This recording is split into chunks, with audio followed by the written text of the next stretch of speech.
This weekend, there will be plenty of Americans and others around the world who will leave home, drop a bag of iron into their vehicle, head off to partake in what is either the most relaxing or most frustratingly evil game ever concocted by mortal man. There's nothing wrong at all about playing golf, save for when you have just discussed the beheading of an American journalist and then raced back to the greens. President Obama and playing golf. This time, the man in charge may have indeed gone 1 6-iron too far. Welcome into MidPoint, television columnist for Mediaite and someone who understands a whole lot about optics. Joe Concha joins us today. Joe, thanks a lot for being here. Ed, happy Friday. Happy Friday to you too, Joe. Are we really just stuck in optics anymore? And could we possibly, in 2014, an era that is so run by the media, have a president, or any elected official for that matter, who so doesn't get the need to be right in front of video, pictures and such? It's astounding because we all thought the Democrats had this whole social media thing down completely pat. Oh, well, that's a great point. If you remember 2008, the king of optics was then candidate Obama, particularly in Germany, when he did that speech in Berlin. And it's ironic that we're talking to Ed Berliner. Ich bin ein Berliner, by the way. Don't forget, we are all Berliners, Joe. Just thought I'd let you know. Kennedy, of course, 1962, I believe that was. There you go. Anyway, look, I have no problem with the president playing golf. I play 4 or 5 times a year. I'm a southpaw just like him. It's cathartic. There's tremendous pressure with the job.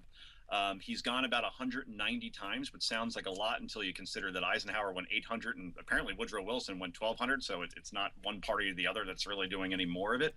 I think it's just the timing, Ed, of when he does go to a fundraiser or when he does golf. And to do it 15 minutes yesterday after speaking about Jim Foley and the beheading, it just looks so bad. And even Democrats, from Maureen Dowd to Dana Milbank of the Washington Post, have all said this just doesn't look good, and he looks like he's completely detached. So this isn't even Republicans that are criticizing him now at this point, Ed. It's across the spectrum. Joe, isn't the most amazing thing, though, then, if we go back to how Barack Obama won the presidency, they had the media nailed. They knew exactly how to run the media to their advantage. They did it when he was reelected.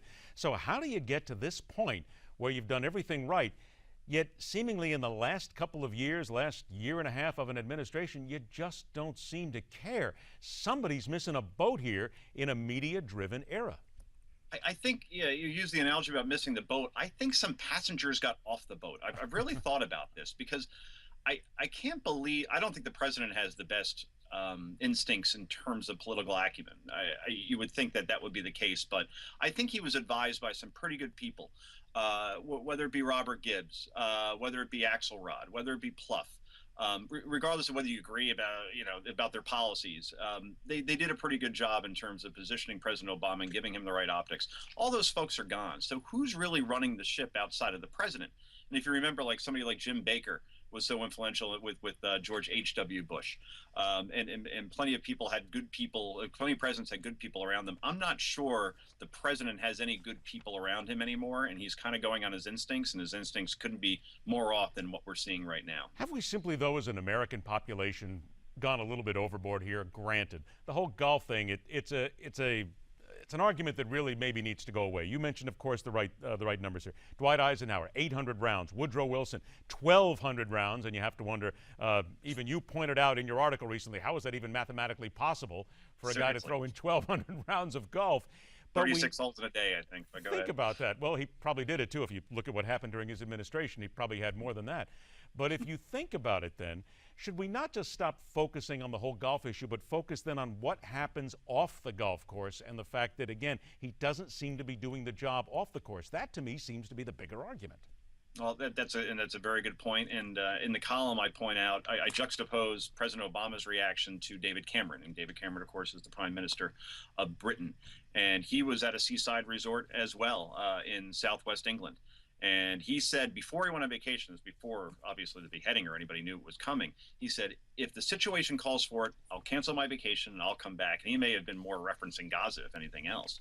And sure enough, the beheading happens. How it relates to Cameron, of course, is that a Brit His voice is on that tape. He appears to be a British citizen that carried out that horrible execution. So Cameron, immediately upon learning this, said, "Guys, I promised I would leave if the situation called for it." He did. He goes back to Downing Street and he's chairing meetings on Iraq and Syria. So when people say, "Well, what's the president supposed to do if he's on vacation or the presidency is a mobile type of entity?" I would look no further than David Cameron. He gets the optics, and he appears to be showing some leadership as well. And again, we have to look to Britain, like we did perhaps with Tony Blair and Bill Clinton, for how to be an effective leader and one that the public can say, you know what, I'm proud that he did that. Joe, why is it we as Americans, supposedly very intelligent people, are so hung up on this optic issue right now and what we see in video and pictures?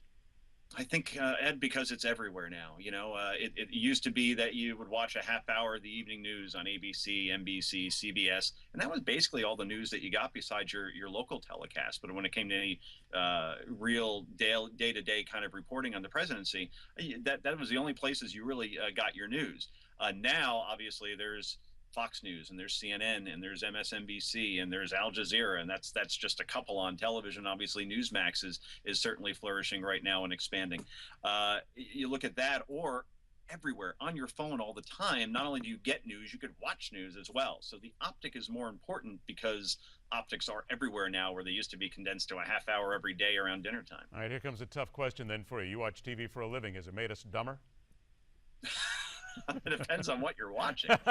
I don't know. I watch True Blood with my wife every week. I'm convinced that's made me dumber. But then don't again, tell your wife that, please. I don't want to get in the middle of an argument here. Don't tell your wife that, all right, please. Yeah, good point. Well, she's upstairs. She can't hear me. Okay. But yeah, it depends on what you watch. But overall, it's a lot more opinion and it's a lot less reporting. We're seeing that with Ferguson now, with reporters injecting themselves into the story, and you don't get as many facts as you're getting people's perspectives. So I don't know if we get dumber, but we're certainly a little bit more confused as to what's fact and what's just another guy's opinion on television these days. You must have read the script here, because I was going right to Ferguson next, because I think you hit it right on the head. It seems to me, at least, somebody who's been in the business a long time, I'm appalled. As a matter of fact, I'm embarrassed by a lot of people that I call colleagues who do seem to put themselves right into the mix. They want to put themselves into the mix of the protesters. They want to put themselves in front of the police departments. That's not what news is supposed to be here. So then why do they get away with it so much, and why do they do it? Of course, you and I both know the answer, but I'm going to let you go ahead and give me the real answer. Well, it's all about me media now, Ed, and it's about personal branding. And we saw it with the two gentlemen that got arrested in that McDonald's about a week and a half ago. That was Ryan Riley of the Washington Post, and I'm sorry, of the Huffington Post, and Wes Lowery of the Washington Post. And if you watch that video that Wes Lowery took, the police officer comes in, or at least I think he was SWAT, and said, pack up your stuff, we got to go. Now, those two reporters don't know what's going on outside, and there have been looting and there have been rioting, and for them to question that police officer, one of them asked Ryan Riley of the Huffington Post, hey, can you show me ID? So why do I have to show ID? No, this isn't time for a conversation. So then when Lowery picks up his camera phone and sticks it right in that police officer's face, and that officer asked 23 times, can you leave? And he doesn't. They eventually get arrested. I don't think they should have been arrested, but at the same time, he was trying to provoke a reaction. So to answer your question, what's the result for Wes Lowery? He's added nearly 80,000 Twitter followers. That Sunday, he left Ferguson, where he was reporting from. That's his job, to go on Meet the Press. So now he's getting national exposure on a really important show. He does TV often, but never Meet the Press, right? So I think it's about personal branding and making a career for yourself by exploiting a situation, in this case, provoking police so you could be a martyr, so more people can read about you being a martyr, and therefore you get more Twitter followers and more TV invites, and that's all about me media, Ed. Is that not part of the problem, though? Because so many people will watch these reports. We're seeing right now another one from CNN and Don Lemon, who put himself right in front of something, right in front of the police officer, and they believe it. Wouldn't you also agree that there's just a dearth of facts coming out of this, because there's so much guessing, and they're even quoting websites from which no one would quote if you had any sense of ethics whatsoever, but they're quoting them as facts on a daily basis. That's true. And, in social media, I think is playing a big role also, in terms of, in other words, if you want to do a segment, let's say, hey, I want to interview Concha, you had to go through producers and they had to say, yeah, let's put them on or not put them on. Or you say, hey, I want to talk about this. There's a vetting process in terms of what you want to talk about. I know a lot of it is spontaneous for you and impulsive, but overall, the topics that you want to talk about, you got to clear through somebody, right? Or if you're actually doing a news report, then that absolutely is cleared through a producer and a copy editor and so on.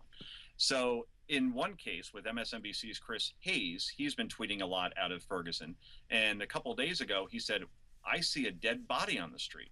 And I see this tweet and I say, my goodness. And I look at other, credible news organizations, and there's no report of this. I said, wait, there's a body just laying in the street that the 8 p.m. anchor of MSNBC found, and no one's talking about it? Turns out that body wasn't dead. It was very much alive. It wasn't because of the protest. It was because of a car accident. And that was reported about 12 hours later. But what was the result? What was the consequence? That tweet was retweeted 4,500 times, which probably got back to some people that were protesting, who probably automatically assumed that the police may have shot down somebody. And that only incites things. So social media, without that filter, without that copy editor to say you can or cannot say this, that's creating a big problem as well, Ed. Going to have to leave it there. Chris, absolutely been a pleasure, my friend. Keep up the great work. I'll look forward to talking to you again soon.